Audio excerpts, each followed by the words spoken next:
because Stephen A., he didn't stand with Shannon Sharpe like he stood with Jay-Z. When he heard about Jay-Z, he said, the guy I know, this is not true. Knowing that audio was probably going to come out along with additional tapes, whether they be video or audio is unclear at this particular moment in time, Shannon Sharpe felt compelled to come out in his own defense. Stay in shape. Did you see me at Washington? Did you see me at Washington? The man on the team. What are you talking about? Don't do that. Man had been chilling. This is blasphemy. Don't do that. Just when everyone thought this whole Shannon Sharpe situation had hit rock bottom, Mase came through to shake the table again. He didn't just comment, he straight up called out Stephen A. Smith for being two-faced and switching sides depending on who's involved. Here's how it went down. After news broke about Shannon's lawsuit chaos, Stephen A. went on his show acting all diplomatic, saying he couldn't defend or accuse Shannon because he didn't know all the facts. But Mase wasn't buying that for 1 second. He reminded everyone that Stephen A. had no problem defending Jay-Z when he was getting dragged through the mud. Telling you, I've known this man for 25 years. And I'm saying for me, Stephen A. Smith, there is no way in hell I believe this about him. Anybody that's been around Jay-Z and knows him has seen him come to the defense of the most helpless amongst us. Even though he didn't know the full story back then either. So now the streets are asking, why the loyalty for Jay-Z but silence for Shannon? People online are saying this tension might not even be new. Some fans think it goes all the way back to when Shannon refused to publicly back Stephen during that whole LeBron controversy. You wasn't there for Jay-Z neither. You wasn't there for Jay-Z. You were not there for Jay-Z, but you went out on a limb because of the character of guy you know. Ever since that moment, folks believe Stephen's been holding a quiet grudge, just waiting for the perfect time to clap back. And now, with this lawsuit hanging over Shannon's head, Stephen saw his chance to play neutral while letting the internet do the dirty work for him. Petty or calculated? You decide. But let's get into the real mess. According to Mase, the whole situation exposed a double standard that runs deep in sports media. He claims some people get protected because of who they're connected to, while others get left to crash and burn. And right now, Shannon's the one feeling the fire. Word is, he already lost his spot at ESPN, and that's no small thing, especially since ESPN's owned by Disney. It's a sad situation.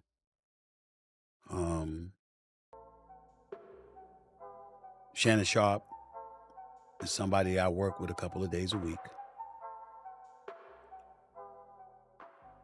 Shannon Sharpe is somebody that I brought to ESPN. Though this podcast, this YouTube show is owned and operated by me solely, it doesn't mean that I'm going to be dismissive of ESPN, who employs me in my daytime job on First Take.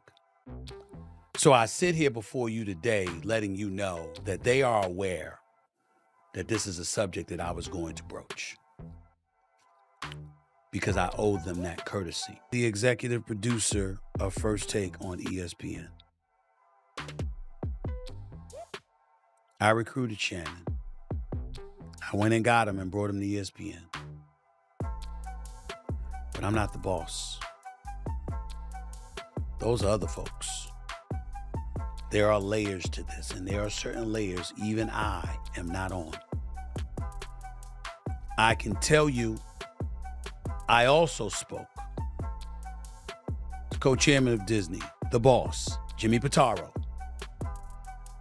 who made it very, very clear we are taking this matter very seriously, and we are looking into this very, very closely. In my perfect world, he moves on, and somehow, some way, we find this all to be false. But it doesn't seem like that's the way things are about to go down, considering who Mr. Busby is and how emphatic his client is proclaiming that she is right and she's telling the truth. I have no idea what direction ESPN and Walt Disney will go in when it comes to this matter. All I do know is it won't be me making a decision. It'll be others upstairs. In the end, all of us have someone to answer to. No matter how maverick we try to be, and we own our own business, and we're our sole proprietors like I am on this platform and stuff like that. There are advertisers, there are sponsors, there are people you do business with, there are partners, and there are bosses. That's the situation, unfortunately, that Shannon Sharpe finds himself in. The moment those wild allegations started floating around, claims about Shannon's past with a young woman, the strange messages, and even rumors involving racial roleplay, Disney wasted zero time cutting ties. Shannon probably thought he could keep things quiet, but when the story touches on serious accusations, especially ones involving both alleged misconduct and race, that's the kind of storm no PR team can clean up fast enough. So, on April 24th, Shannon tried to flip the script. He dropped a statement saying he was stepping back from ESPN on his own terms and planned to return once the NFL season kicked off. But behind that polished post, So all I can speak about is what I know based on the reports. And I can speak about ESPN and Disney. Number one, I was not there. I can provide no eyewitness account. And even though I got love and respect for Shannon Sharpe, and I'm sincerely hopeful and prayerful that he is completely innocent of the allegations that have been levied against him, I can't sit here and speak to his innocence or guilt from a knowledgeable place because I have nothing to do with this. I haven't seen anything. I don't know anything. I don't even know this person. This three-time Super Bowl champion and this Hall of Famer who emphatically stated to me over the phone how innocent he is of these allegations that have been levied against him, insisting repeatedly that anything you read, anything you see, anything you hear was fully and totally consensual. In the same breath, what's inescapable is that without us knowing all the merits, he was working with Disney, where I've worked since 2003, excluding my departure from 2009 to 2011, when I was gone for those 2 years. Outside of that, I've been at Disney since October of 2003.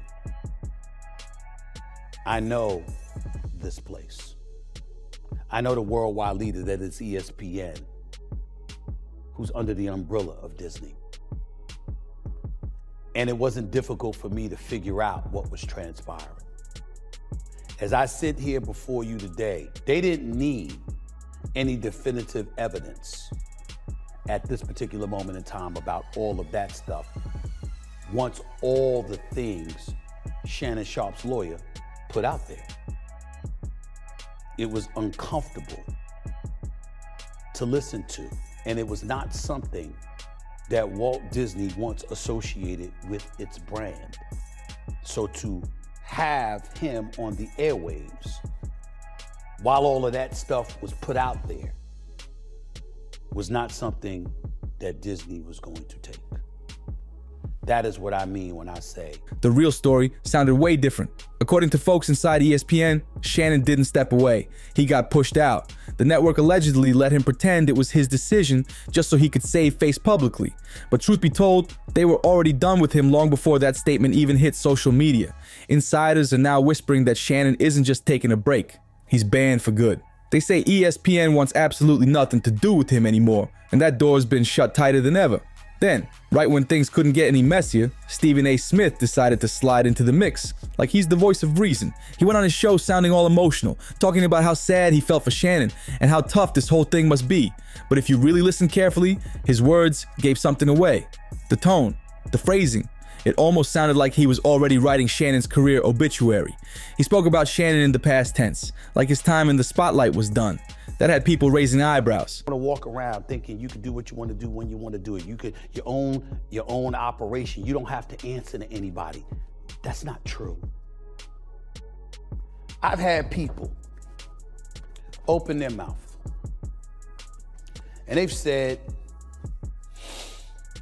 Stephen A., you work for ESPN. What kind of control do you really have? This is my podcast. This is my YouTube show. I own this. But if you think for 1 second that I could just do what I want to do, when I want to do it, how I want to do it, and there's not going to be any repercussions, you're clueless. And you're destined to fail and fall on your face. Some people sit up there and they look at me and they say, Stephen A. don't get himself in this kind of trouble. How does he pull it off? Well, first of all, there's certain behaviors and proclivities that you never have to worry about me engaging in. But most importantly than that, I often say this about Walt Disney. I'd rather work for a place with standards than one looking for them. Stephen went on saying he wished Shannon the best and hoped the accusations weren't true, but then he hit everyone with the classic, "I can't speak on what I don't know" line. He made it clear he couldn't judge Shannon's innocence since he wasn't there and doesn't know the woman involved. Sounds respectful on the surface, right? But here's the thing, Stephen didn't stop there. He made sure to slide in comments that felt like he was distancing himself, almost setting up a way to say, "Don't drag me down with him."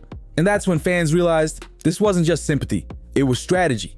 After Shannon's so-called break from ESPN went public, Stephen A. just couldn't keep quiet. He brought it up again on his show, making sure everyone heard how Disney and ESPN don't play when it comes to their image. He said once they decide you're a liability, it's game over. No second chances, no PR miracle that can save you.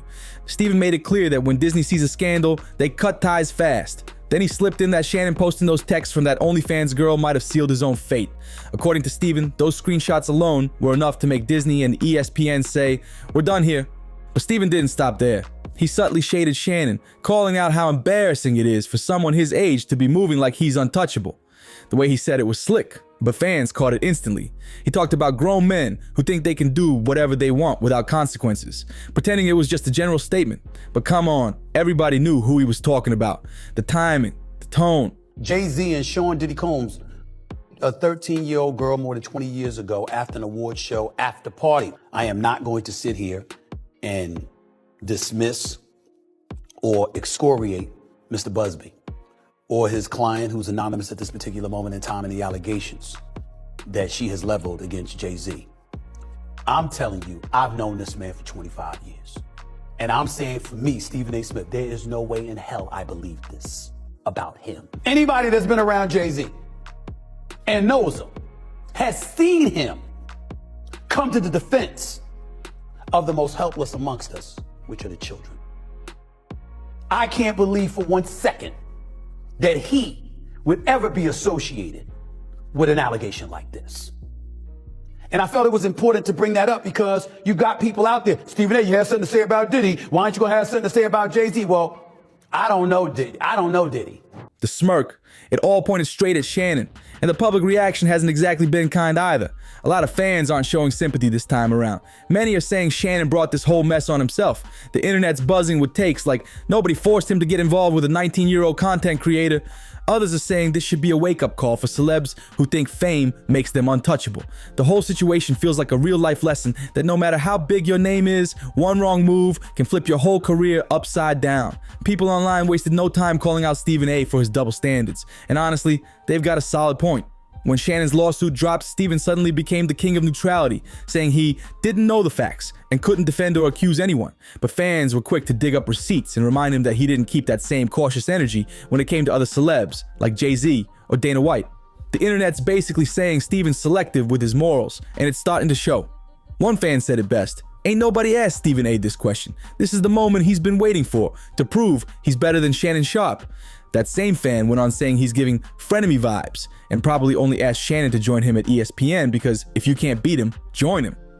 Another comment went viral pointing out how different his reactions were. They said, "Notice how fast he defended Jay-Z when he had a minor allegation, but when it's Shannon, suddenly, it's all about waiting for the facts." The double standard was too obvious to miss. And then someone else dropped the real bombshell reminder. Jay-Z's case wasn't some light rumor. It was a serious accusation made by a Jane Doe who was being represented by the same lawyer, Tony Busby, the very one involved in Shannon's situation. Yet Stephen A. didn't hesitate back then. He didn't pause. He didn't play neutral. He immediately jumped on air defending Jay-Z like it was personal. Now, all I saw really was the interview with Stephen A. when he was speaking of it. And I was watching it very carefully, Killer.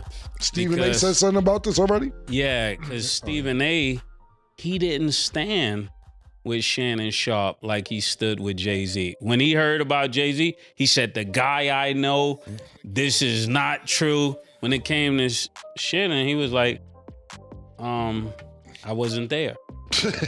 Yo, In a nutshell, yeah. I gotta keep it static, you know what I'm saying? Because he wasn't there for Jay-Z neither. You wasn't there for Jay-Z. You were not there for Jay-Z, but you went out on a limb because of the character of guy you know. So I'm not saying that you're wrong for that. I'm saying I would have thought that the same standard would be there, right? If for a guy you work with every day. Well, not every day, but, you know. Damn near. And I'm not taking a shot at Stephen A. It's just an observation. It does sound like you was taking shots at Stephen A. From what you said, I didn't see Stephen A. shit, but what I'm gathering, what you said from Stephen A. said, he basically said, I don't know like that. Well, I ain't putting my hundreds of millions on the line for him. Yeah, you like, no, I want to hire the nigga. He a little freaky. I don't really know the well, so whatever happened or whatever happens. I already know Stephen A. He one of them people like, this is going to interfere with me. I have nothing to do with it. Yeah, Stephen A. is corporate. He said, I recruited Shannon, but I'm not the boss. Basically, the other higher-ups have to deal with it. That's what he said, verbatim. Yeah. Oh, yeah, basically. Is that throwing him under the bus? He swore up and down that there was no way Jay could have done what he was accused of. No waiting for proof. No, let's be fair. Just instant loyalty. But now that it's Shannon in the hot seat, suddenly, Steven's all about letting things play out. The hypocrisy's wild, and fans are calling it exactly what it is. Picking sides based on connections, not principles. What most people don't bring up when talking about Jay-Z's case is that while the lawsuit was officially dismissed, the story didn't just disappear. The woman behind the claim, known as Jane Doe, and described as being autistic, never took back her allegations. In fact, she later hinted that she was pressured to drop the case completely after allegedly being visited by private investigators connected to Jay. That's when things started sounding real unsettling. She said those investigators came to her home in Alabama, unannounced, and that the entire encounter left her feeling terrified and powerless. Just last month, Jane Doe spoke again, saying she still stands by everything she said from the start. She claimed those investigators twisted her words and even manipulated what she said during a recorded conversation. Now, Jay-Z's legal team did release that audio, trying to make it sound like she was backtracking on her story. But according to court papers obtained by TMZ, Jane Doe pushed back hard. She said that recording was taken out of context and doesn't show the fear and pressure she was under at the time. In her filing, Jane described how two investigators, identified as Charlotte Henderson and James Butler, arrived at her door without warning. She said she was shaking the entire time, unable to relax or feel safe. Even though the investigators later told the court she seemed calm and natural. Jane said that was absolutely false. She made it clear she never said Jay-Z had nothing to do with it, despite what those reports claimed. She's standing firm on her original story, that the alleged incident went down after the 2000 MTV VMAs in New York City. And with her latest statements coming back to light, it's reopening a conversation many thought was over. The whole situation raises questions about who really gets protected in the industry, and who gets pressured into silence. But even with all that history and controversy around Jay-Z's case, Stephen A. still stood tall defending him like he was family. He said straight up that he knows for a fact Jay-Z would never harm anyone, especially someone that young. He spoke with full confidence like he was there himself, but when it came to Shannon, suddenly that confidence disappeared. Stephen switched to playing it safe, acting cautious, saying he couldn't judge or take sides. And yeah, the two situations are totally different, but the energy wasn't even close. Fans noticed that real quick, and the internet started calling it exactly what it looked like: selective loyalty. Mase wasn't about to let that slide either. On his podcast, he called Stephen out directly, saying it made no sense for him to rush to defend Jay-Z when he didn't know the facts back then, but now he's acting like he needs a whole investigation before saying a single word about Shannon. That hit home for a lot of people online. Suddenly, everyone was like, yeah, Mase is right. Stephen's moving fake. The comments started pouring in, calling Stephen A. a two-faced friend who only shows love when it benefits him. One fan said it perfectly. He just said they should all vouch for his character regardless. But with Shannon, he's distancing himself hard. That line blew up across social media. Now folks are asking if this isn't just about morals, but about payback. Many believe Stephen's still holding a grudge from the old LeBron drama when Shannon didn't publicly back him up after Stephen made those comments about LeBron. Ever since then, fans think there's been silent tension simmering between them. And now that Shannon's down, Stephen's pretending to play neutral while low-key enjoying the downfall. And now that Shannon's career seems to be hanging by a thread, a lot of folks can't help but wonder, is Stephen A. secretly enjoying this moment? After everything that went down between them, some fans think this might be his quiet revenge. One person online even said, "I kind of figured Stephen A would act like this after Shannon didn't have his back during that LeBron mess." And honestly, that comment sums up what a lot of people are thinking right now. So what do you think? Is Stephen A just doing his job and trying to stay objective in a messy situation? Or is he really throwing shade under the cover of professionalism? Do you believe Mase is right about Stephen A having double standards, especially when you look at how fast he defended Jay-Z, but now he's acting cautious and detached when it comes to Shannon? The patterns are hard to ignore. Drop your thoughts down below. Was Stephen being real or just being petty? I want to know what side you're on. Don't forget to like, subscribe, and share this video if you're keeping up with this wild story. And I'll see you on the next one.